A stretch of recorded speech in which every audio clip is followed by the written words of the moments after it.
Ok, un petit mot pour tous les nostalgiques d'Afterbeat. Allez tous vous faire foutre, non je rigole.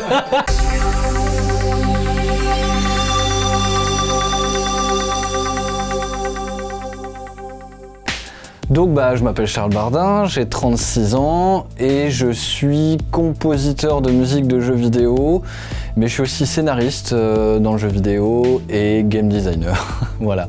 Depuis tout gosse, depuis que j'ai 7 ans et que j'ai commencé le piano, mon idée et mon rêve c'était de faire de la musique de jeux vidéo.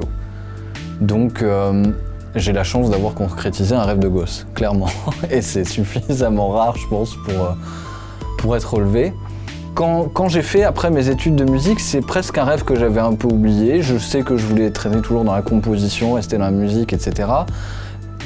Et c'est après, en essayant de vivre de la musique avec mon groupe, que je me suis rendu compte que j'écoutais toujours beaucoup de musique de jeux vidéo, que quand je jouais à un jeu, très régulièrement, je prends des notes et je suis en train de noter, essayer de comprendre, tiens, comment ils ont fait ça, pourquoi ils ont fait ça. Pas forcément que sur la musique, aussi beaucoup sur le game design et tout, etc. J'ai grandi dans un village minuscule au fin fond de l'Auvergne. Ça m'a donné beaucoup de chance parce que on était une bande de voisins, ou voisins directs ou dans quelques villages qui avaient à peu près les mêmes âges, à 4-5 ans d'écart quand même, mais qui avaient tous cette chance d'être suffisamment à la campagne pour s'emmerder et passer beaucoup de temps ensemble à créer constamment, quoi que ce soit de la musique, que ce soit du texte, que ce soit des scénarios, des bandes dessinées, de plein de trucs comme ça en fait. Et du coup, si tu veux, grandir dans un environnement qui pourtant paraît chiant m'a permis de développer à fond tout ce qui était artistique parce que c'est con mais t'as que ça à faire en réalité et du coup ça aide beaucoup à avancer et on était tous très fans de jeux vidéo, on était tous assez fans de musique de jeux vidéo et on a tous grandi là-dedans et aujourd'hui on est tous artistes. Malgré qu'on vienne de villages complètement paumés dans le fin fond de l'Auvergne, on est tous artistes et on a tous bossé sur plusieurs jeux vidéo déjà. On regardait à l'époque Oscillation sur No Life en se disant mais putain, il n'y a rien comme ça sur jeuxvideo.com ou des sites comme ça, alors que c'était l'époque où les chroniques, c'était un truc qui explosait. Il y avait Usul, Karine Debache, tout ça, Merci Dorian et tout, où on sentait qu'on pouvait parler du jeu vidéo, mais qu'il n'y avait pas encore ce sujet qui nous intéressait à fond. Pour être tout à fait honnête, on a voulu faire les deux choses en même temps, c'est-à-dire faire une émission qui nous passionne en parlant d'un sujet qui nous passionne, et dans lequel on allait apprendre en même temps qu'on apprenait des choses aux gens. Pour être tout à fait honnête, c'était une façon aussi d'avoir une certaine légitimité à parler de musique de jeux vidéo avec des développeurs après. Parce que mon métier vraiment de base c'est quand même celui de compositeur et il faut savoir que dans le jeu vidéo, la majorité des CV reçus dans le jeu vidéo c'est des CV de compositeurs. C'est-à-dire que les studios de développement ils en reçoivent mais c'est par tonneau en fait.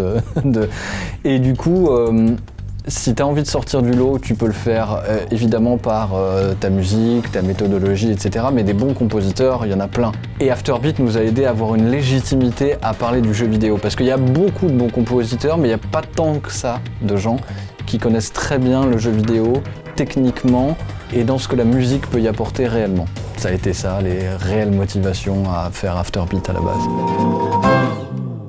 La transition entre chroniqueur et compositeur, elle s'est faite logiquement, mais pas si facilement que ça. Ça a été tout simplement une histoire de faire ses preuves. En fait, ce que j'ai essayé de faire, c'est de trouver des studios avec lesquels on a pu rentrer dans une relation de confiance. Alors ça a été par exemple sur le jeu Stellar Overload, avec Studio Cubicle Drift, Michel Tomaso, qui à l'époque, j'avoue que je l'ai un peu harcelé aussi, parce que j'aimais vraiment beaucoup ce que je voyais du jeu. Mais ce qui a marché, ce qui a fait qu'ils m'ont fait bosser à l'époque, c'est aussi parce que j'ai su donner des idées et lui prouver que c'était pas juste des paroles et en réalité c'est quelque chose que j'applique toujours aujourd'hui. Je vais voir des gens parce que ces gens-là m'intéressent. Il y a des gens qui viennent me voir aussi, des développeurs qui viennent me chercher, mais à la base je vais chercher des gens parce que ces gens-là font un travail qui m'intéresse et que du coup je sens que je peux leur apporter quelque chose.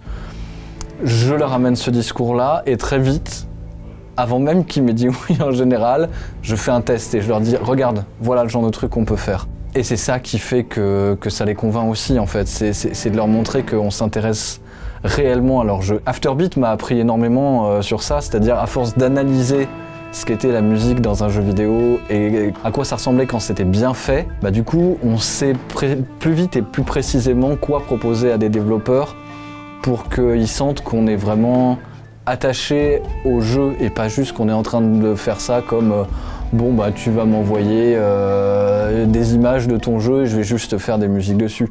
Ça, c'est une façon de travailler qui existe malheureusement encore aujourd'hui. Je me suis retrouvé sur un projet comme ça et c'est affreux en fait. C'est la pire façon de bosser. On a besoin d'être au cœur du développement d'un jeu vidéo. Autrement, ça sert à rien. On fait pas de la musique de jeu vidéo juste en regardant des images et en faisant de la musique, quoi. C'est évident.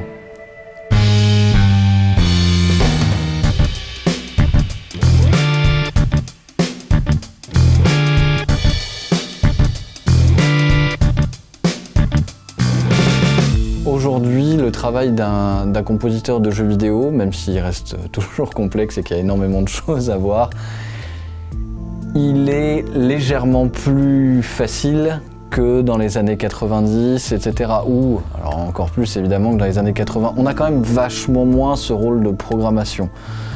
On l'a remplacé, quand on veut vraiment être compositeur de musique de jeux vidéo, par un rôle d'intégration de musique. Je suppose que, en parlant avec Olivier de Rivière, vous avez pu parler de logiciels comme Wise ou Fmod, etc., qui sont vraiment des logiciels spécifiques qui font le pont entre le compositeur et le jeu et qui nous permettent de relier vraiment la musique au gameplay, en fait, tout simplement, et nos idées au gameplay. Et donc ça, c'est encore le petit truc qui nous permet d'avoir une spécificité technique particulière du jeu vidéo.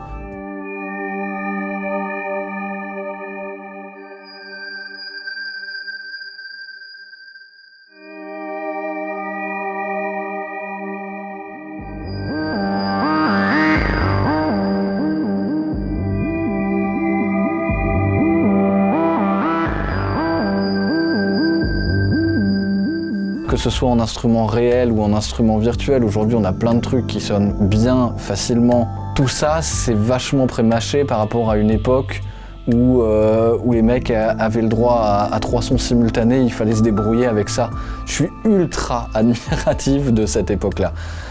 Cette époque, années 70-80 du jeu vidéo, dans lequel les compositeurs étaient aussi des purs techniciens. Mais je trouve que en fait, le grand public sous-estime la créativité, le génie créatif des gens de cette époque-là, que ce soit des Koji Kondo ou plein d'autres, la faculté de réussir à vraiment bien arranger des morceaux avec si peu de possibilités, c'est génial.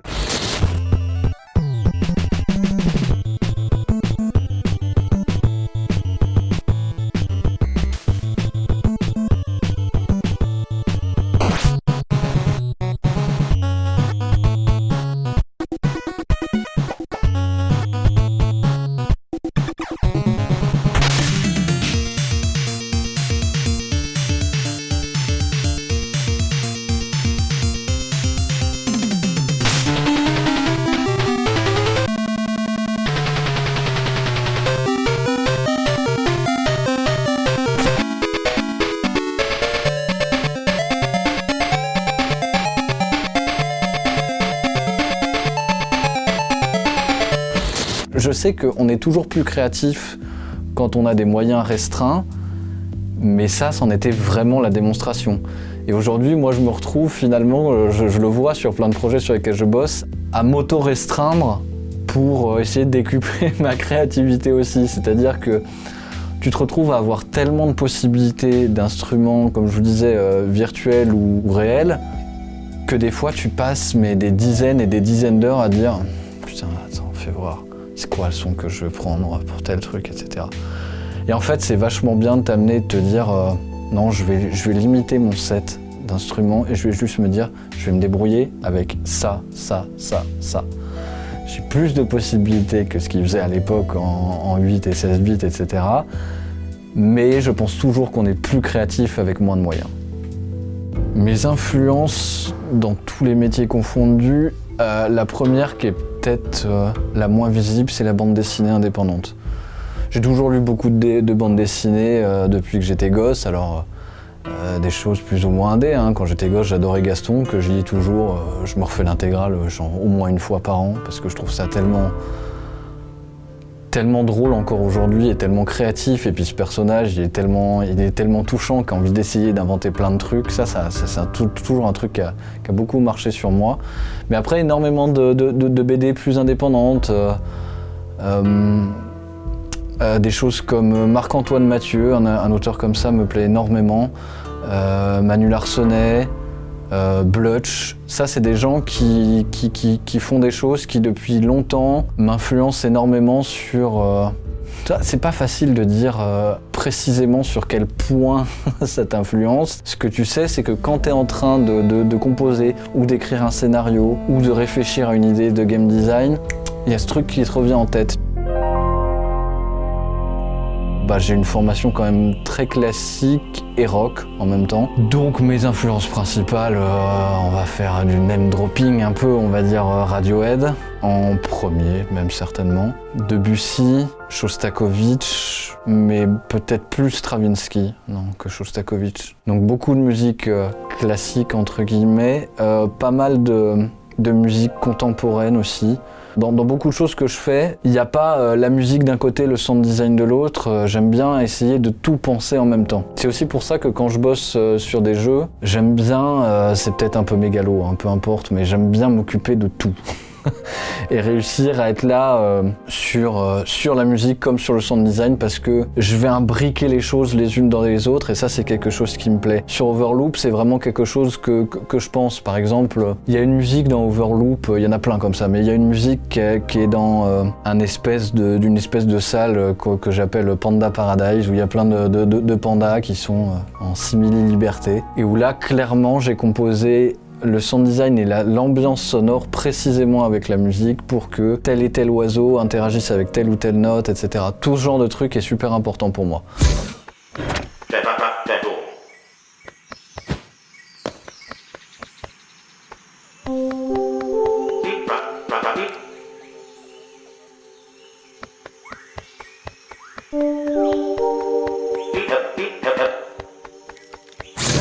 Est-ce qu'une bonne culture du jeu vidéo est nécessaire forcément pour faire de la bonne musique de jeu vidéo ?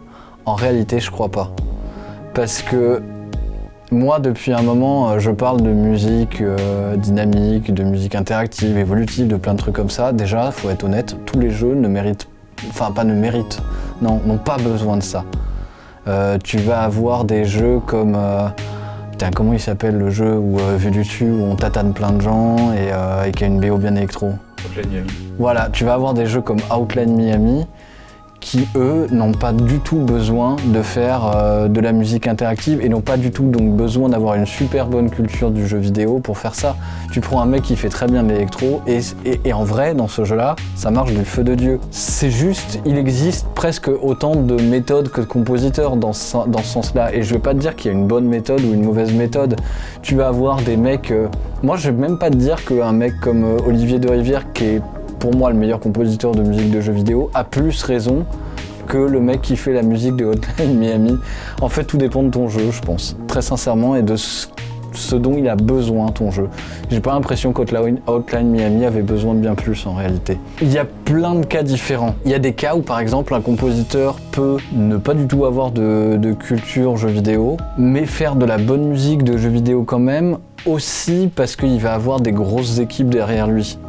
Et que ces grosses équipes derrière lui vont lui faire comprendre comment il doit composer techniquement, on va dire, pour que derrière, tout ce qu'il fait puisse devenir interactif. Personnellement, pour faire du sound design, j'utilise beaucoup... Alors je vais faire majoritairement deux choses, de l'enregistrement et de la synthèse sonore. De l'enregistrement, ça va être par exemple... tu vois, je t'expliquais des trucs tout à l'heure. Je bosse sur un jeu comme le nouveau jeu Outzer, Oceans of Time. Pour Outzer, je vais faire des vaisseaux. Quand j'ai besoin de faire un vaisseau qui est en train de passer, machin, etc., je prends mon aspirateur que je vais mélanger avec mon sèche-cheveux, que je vais mélanger avec une machine à pain ou des trucs comme ça, que je vais faire passer comme ça devant un micro, etc. Et finalement, avec ça, je vais faire des moteurs que je fais varier après dans mes logiciels, etc. En leur mettant des trémolos qui se coupent de gauche à droite pour que ça quand il passe à côté de toi, tout ce genre de trucs-là. On parlait de Gondry tout à l'heure aussi pour le cinéma, ça c'est de la bidouille comme je l'aime, c'est ça qui est intéressant dans le métier de sound designer aussi. Et après aussi beaucoup de synthèse sonore, ça veut dire que là c'est presque une façon de se rapprocher de la musique. Je vais aller chercher, générer du son de synthèse, tripatouiller on va dire, jusqu'à arriver à ce que je veux, ouais, tout simplement. En fait, je pense qu'au niveau de la composition, on est plein de compositeurs à se dire « Moi, ce que j'aimerais, c'est pas forcément avoir une marque et être capable de montrer que regarde, je fais plein de trucs, machin. » Mais en fait, ce qu'on est transpire dans tout ce qu'on fait. Ça revient à ce que je te disais pour Ghibli, les studios Ghibli tout à l'heure. En réalité, ça transpire à chaque fois. Même quand on me demande de faire les trucs les plus électro du monde, ouais, mais fais voir si je mets quand même une petite guitare acoustique et que je vais faire vibrer des petits oiseaux et des machins comme ça derrière. En fait, ça revient toujours. Et fais voir si je peux mettre un peu de violon, un peu de violoncelle, un peu de trucs comme ça derrière.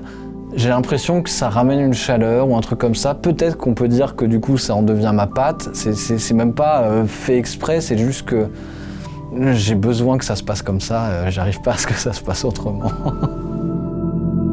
Les jeux qui sont visuellement faits très propre, etc. Ça m'emmerde vite. Et après, il y a d'autres trucs aussi où je connais mes limites et je sais ce que je ne sais pas faire.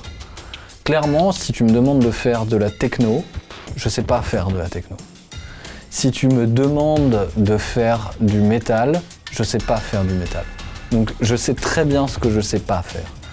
Et du coup, je m'engagerai pas auprès de studios dans des trucs où si on me demandait de faire du métal, je le ferais tellement pas d'une façon ressemblante à réellement du métal qu'il faut que les développeurs avec qui je bosse avant soient au courant de ce que je vais leur faire. Parce qu'autrement, ça passera pas. C'est même pas une question de aimer ou pas aimer une musique, c'est vraiment juste, je sens que je vais pas y arriver. C'est pas techniquement non plus, je sens que je vais pas y arriver parce que je saurais pas faire sonner les choses comme ça en fait. Je saurais les faire sonner d'une autre manière à ma façon. Je saurais pas faire la BO de Doom par exemple. Si quelqu'un veut ce résultat-là, même si je la trouve super géniale et qu'elle peut me faire marrer, que je peux la trouver... Enfin, il y a plein de trucs que je trouve cool dedans. Mais moi tu me demandes de faire ça, je sais pas le faire. Très clairement, je ferai autre chose. Parce que les sonorités métal, je vais me dire ouais, mais fais voir, je vais quand même mettre peut-être une autre type de batterie et je vais peut-être mettre une batterie de jazz à côté et puis peut-être même que je vais essayer de mettre une petite flûte. Pourquoi pas, tu vois. Et où là, je risque d'avoir un public, que ce soit chez les développeurs ou même peut-être les joueurs qui vont faire putain mon gars, t'es ailleurs quoi, tu vois. Donc voilà, si on me demande des choses très précisément comme ça, je préfère dire je saurais pas le faire, je peux vous proposer autre chose par contre pour voir. Et puis voilà.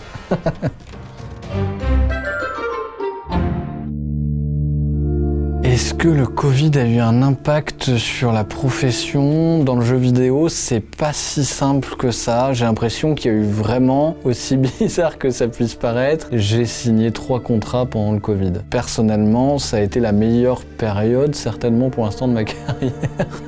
C'est pas beau de le dire, mais c'est pas grave, c'est comme ça. Parce que bon, je pense que ça n'a pas eu un impact trop négatif sur le secteur du jeu vidéo.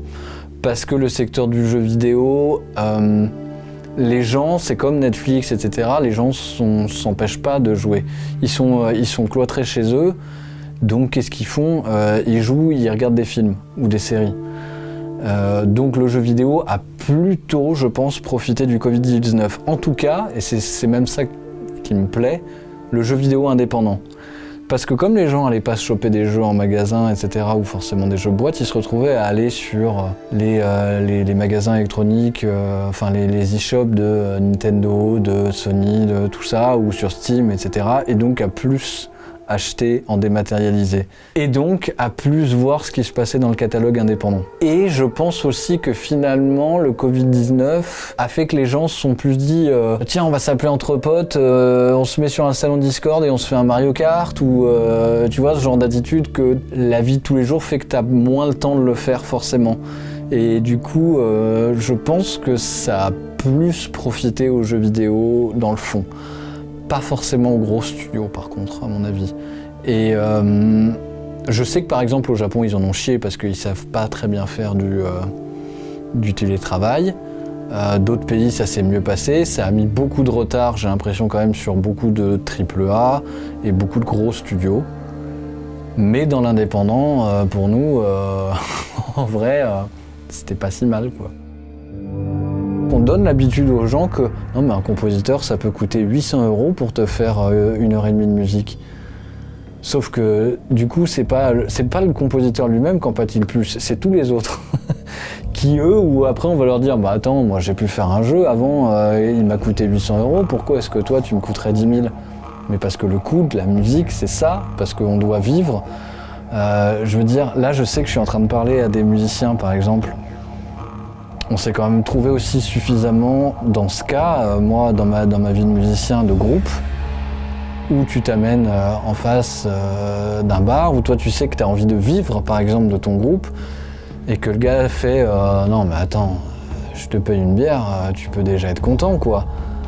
Mais non, je peux déjà pas être content, ta bière tu la vends. Pourquoi est-ce que moi, la musique sur laquelle je travaille des heures et des heures, des dizaines d'heures quand j'essayais de vivre avec mon groupe, on répétait tous les jours des heures et des heures par jour. Pourquoi est-ce que ça, ce serait honteux de le vendre en fait? On essaye de culpabiliser les artistes en leur disant oui mais oh là là, il faut pas l'argent, machin, etc. Attention. Mais putain, on a le droit de vivre aussi, bordel en fait. C'est pas plus compliqué que ça quoi. Que tu sois cadreur, monteur, que tu sois n'importe quel type d'artiste, putain t'as le droit de vivre, t'es pas juste l'esclave de gens qui vont te dire non mais attends, ça je vais te faire de la pub, t'auras de la reconnaissance, t'es content, non? Non, ça suffit pas.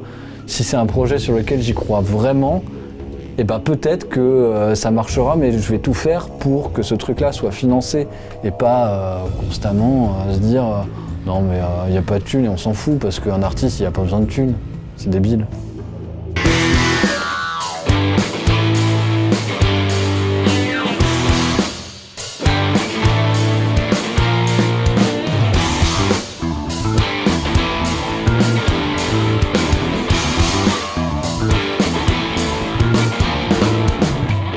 Ouais, le fait d'être français a pas toujours joué en ma faveur, ça c'est certain. Ça m'a fait... J'ai eu des choses qui ont été refusées parce que, en fait, il y a eu des studios, qu'ils soient français ou étrangers, qui ont eu des problèmes avec des compositeurs qui étaient à la SACEM. Vous avez vu Christophe Herral, il a dû vous en parler parce que lui se bat pour le statut de compositeur de jeux vidéo à la SACEM. Et la SACEM, mais ça avance, ça, mais 1 à l'heure sur ce genre de sujet. Et pourtant, lui, il fait tout pour que ça avance. Hein. Mais malheureusement, ça avance pas encore assez vite. Ce qui fait qu'il y a une mauvaise vue des compositeurs de musique de jeux vidéo en France. Ce qui fait que moi, je précise à tout prix à chaque fois que je vois un développeur, je suis pas à la SACEM, je suis pas à la SACEM. Autrement, je sais que j'aurai pas de contrat. C'est pas plus compliqué que ça. Ce qui est dommage hein, d'ailleurs, parce que c'est un bon système, la SACEM. Mais il est juste pas adapté aux jeux vidéo et à ses réalités aujourd'hui. Et du coup, moi, ça a fait que des gens, notamment aux États-Unis ou au Canada, ont pris leur distance parce que ouais, mais on sent que ça peut être compliqué quand même. T'as beau nous dire que t'es pas à la SACEM, on sait que les Français, c'est chaud par rapport à ça, les droits d'auteur, et ça nous fait peur. Voilà. C'est le seul genre de souci que j'ai eu, mais en vrai, ça m'est arrivé quoi 2 fois. Donc c'est pas... voilà. Pour faire bien de la musique, il faut être à fond avec les équipes. Aujourd'hui, même si je suis en freelance, parce que, faut pas rêver, l'immense majorité des studios n'ont pas les moyens de se payer un compositeur en CDI, ils font comme ils peuvent et je comprends, donc ils gardent en freelance. Même si je suis en freelance, j'essaye d'être constamment au contact avec les équipes avec lesquelles je bosse. C'est-à-dire que je vais les voir, quand je peux, hein. Je vais pas te dire que je suis constamment parti en Ukraine ou aux États-Unis pour aller voir, mais si je peux pas autrement, je suis tout le temps branché sur Skype, Slack, etc. À tout le temps faire des appels, des visioconférences, etc. Et à leur casser les noix, faut être honnête, pour toujours en demander plus, à avoir des builds tous les jours ou directement avoir par exemple le projet Unity et faire mes trucs dedans, etc. Si je suis pas au cœur des équipes, en fait, j'y arrive plus à bosser. Ça, c'est ce que Stellar Overload m'a appris. C'est super positif parce que je pense vraiment aujourd'hui qu'un compositeur a besoin d'être au cœur du développement pour être bon. Je pense que si je devais composer sur une console rétro, ce serait... Je vais choisir un tout petit peu plus de facilité et je vais aller sur Super Nintendo. C'est la console quand même avec laquelle aussi j'ai le plus grandi personnellement, à l'époque Super NES Mega Drive, même si j'avais eu une NES et tout ça avant. Mais qu'est-ce que j'aime les sonorités des Mario World, Zelda 3, tout ce genre de trucs là en fait. Là il y avait déjà un peu plus de possibilités. Quand je réécoute même la BO de Zelda 3 par exemple ou plein d'autres jeux Super NES que j'aime, et ben je me retrouve à me dire putain mais tu devais forcément faire jouer ton imagination. T'avais ces images là que tu imaginais forcément en plus encore que ce qu'elles étaient. Et ben la musique ça te faisait pareil. Non pas que tu mettais le mot orchestre symphonique, j'étais trop petit peut-être pour penser ces mots-là en fait si tu veux, mais je la sentais plus grande qu'elle était la musique. J'écoute les musiques de Zelda 3 et encore aujourd'hui j'ai l'impression d'entendre un orchestre symphonique quoi.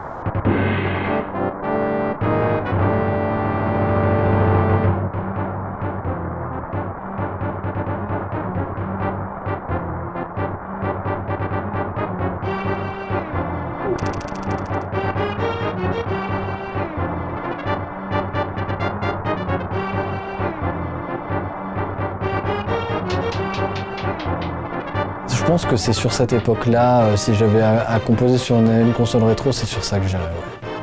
Je prendrais beaucoup de plaisir à le faire, à mon avis. J'aimerais bien un jour bosser sur un jeu un peu comme Limbo ou Inside. Il y a un challenge qui est encore différent et qui est beaucoup plus dans la proximité entre le métier de sound designer et compositeur encore. Ça a été parfaitement fait, donc j'aurais certainement pas fait mieux, certainement même beaucoup moins bien, mais il y a une recherche de rendre quelque chose très organique, un truc qui ne l'est pas. Il y a tellement de choses qui passent par le son dans des jeux comme ça que c'est super important. Donc ouais, ça c'est le genre de challenge que j'aimerais bien relever. Et puis en dernier, en vrai, j'en suis venu au point qui est étonnant de me dire si t'as envie de te dire ce serait quoi le jeu que je rêverais de faire, fais-le. Et honnêtement, A Musical Story, le jeu sur lequel je bosse, pour moi ça fait partie de mes rêves de musicien quoi. C'est faire un jeu musical au moment où tous les jeux musicaux, et ça a à peu près toujours été le cas, se versent ou dans la techno parce que c'est facile de donner aux joueurs des repères via la techno parce que tu peux mettre des beats facilement, etc. Ou des jeux vraiment à timeline avec des morceaux déjà connus, s'amener et faire une musique un peu plus, on va dire, entre le rock et l'électro et la folk, etc. Le genre de truc que t'écoutes pas énormément dans les jeux vidéo, ça me plaît à fond. Du coup, j'avais envie de ça à la base, et si t'en as envie, fais-le quoi. Donc je trouve des équipes avec qui on peut créer ces jeux et c'est parti. Et moi, ça, c'est une façon de faire qui m'excite bien. Dans ce que tu fais quand t'es artiste, tu jettes 90% de ce que tu fais d'une manière ou d'une autre. Quand je compose, c'est la version 95, j'exagère, mais ça va être la version 27 d'une musique que je vais finir par envoyer. Mais au début, tu vas essuyer peut-être des refus des gens, ou tu vas te prendre des claques comme ça. Avec le temps, en fait, tu apprends à te les donner toi-même, ces claques. Et c'est ça qui est super important, en fait. C'est d'accepter quelqu'un qui fait tout très bien du premier coup, c'est qu'en fait, il fait pas tout très bien. C'est des conneries, ça n'existe pas. Tu te retrouves à constamment expérimenter et à passer par l'échec. Ah putain, ça y est, je pense que j'ai un truc qui est bien. Ok, je me sers de ce tout petit truc qui est bien parmi la grande dose d'échecs que je viens de me taper. Et je retourne dans une bonne phase d'échec dans laquelle je vais faire ressortir un autre petit truc bien jusqu'à arriver à accumuler les petits trucs bien pour arriver à un truc que tu vas accepter. Bon, la question du conseil à quelqu'un qui veut travailler dans le jeu vidéo, c'est la plus dure en réalité parce que comme je te l'ai dit, on n'a jamais su vraiment bien me répondre à cette question parce que malheureusement, je pense qu'il n'y a pas vraiment de réponse. Donc, n'écoutez pas, allez, on va tester quand même, n'écoutez pas trop les gens qui vous donnent des conseils, justement, et faites des trucs par vous-même. Le seul vrai conseil, c'est, je pense, j'ose espérer, faites beaucoup de choses et au bout d'un moment, ça va payer. Faites beaucoup de musique, écoutez beaucoup de musique, cultivez-vous le plus possible. Et ça va finir par payer, j'espère, pour vous en tout cas. Et à ton fils, qu'est-ce que tu dirais ? Sûr. sur ce que tu fais, la musique, les conseils, les trucs pour le futur, si jamais il tombe sur la vidéo sur YouTube dans 20 ans. À mon fils, je pense que par rapport à tout ce que je fais, je lui dirais que même avant qu'il soit là, je pensais à lui, bien avant même déjà qu'il soit né, parce que peut-être que c'est un peu égo trip tout ça, mais je me suis toujours dit qu'il faudrait que l'enfant de 7 ans que j'étais, qui a voulu faire de la musique, de jeux vidéo quand il avait 7 ans, soit fier de l'adulte que je suis devenu. Donc, je pense que tout ce que je fais, en quoi que ce soit musique, etc., et encore plus aujourd'hui depuis qu'il est né, je le fais en me disant, je veux que plus tard mon fils se dise, je suis fier de mon papa. C'est tout bête, mais tu le comprends encore plus quand t'es papa. Voilà.